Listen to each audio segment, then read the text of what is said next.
Yesus sendiri punya 6 kelompok orang dalam masa hidupnya. Di dalam hubungan, ada kelompok orang banyak, the crowd.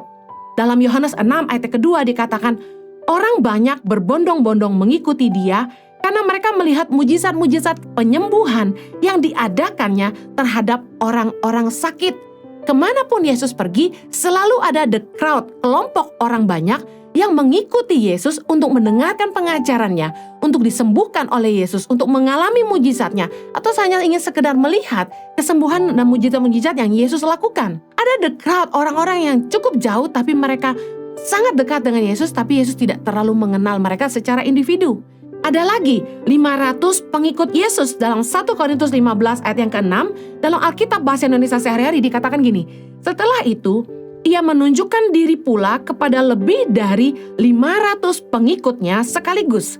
Kebanyakan dari orang-orang itu masih hidup sekarang, hanya beberapa orang yang sudah meninggal.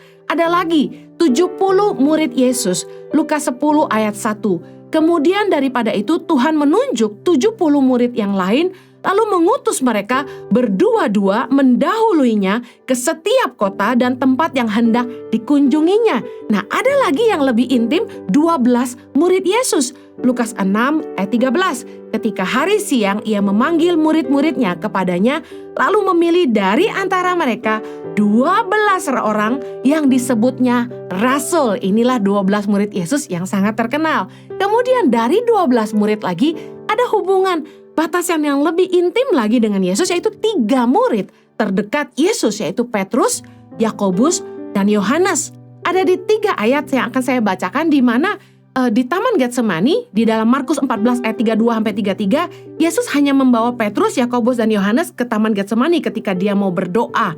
Kemudian di Lukas 8 ayat 51, di rumah Yairus, ketika Yesus membangkitkan anak Yairus yang mati, ia hanya memperbolehkan Petrus, Yohanes, dan Yakobus yang masuk bersama-sama dengan Yesus.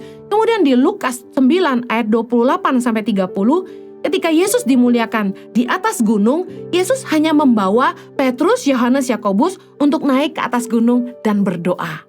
Dilihat dari 3 ayat ini, ada 3 murid yang paling dekat dengan Yesus dari antara 12. Tapi tahukah Anda, ada 1 murid Yesus yang paling dekat dengan Yesus dan kata firman Tuhan paling dikasihinya, yaitu dalam Yohanes 13 ayat 23. Seorang di antara murid Yesus, yaitu murid yang dikasihinya, bersandar dekat kepadanya di sebelah kanannya. Wow, dalam hidup Yesus sendiri ada batasan dalam hubungan. Ada beberapa kelompok orang yang punya hubungan dengan level batasan yang berbeda dengan Yesus. Ada orang banyak, ada 500 pengikut Yesus, ada 70 murid Yesus, ada 12 murid Yesus, dan ada 3 murid Yesus. Kemudian ada 1 murid yang paling dekat dengan Yesus, yaitu Yohanes. Level kedekatan dalam hubungan ini saya gambarkan seperti orang-orang yang cukup ada di luar pagar rumah kita. Kemudian juga ada orang-orang yang mungkin kita bisa persilahkan masuk ke halaman. Ada orang-orang yang mungkin kita akan undang masuk ke ruang tamu. Tapi mungkin ada yang lebih lagi, kita undang mereka makan bersama keluarga di rumah kita. Dan kemudian ada orang-orang yang kita sampai izinkan menginap di rumah kita. Bahkan ada orang-orang yang kita izinkan masuk ke kamar tidur kita. Impact Community Indonesia telah mengadakan 3 kali ibadah setiap hari Minggu. Pukul 9 waktu Indonesia Barat, pukul 11 waktu Indonesia Barat, dan pukul 13 waktu Indonesia Barat.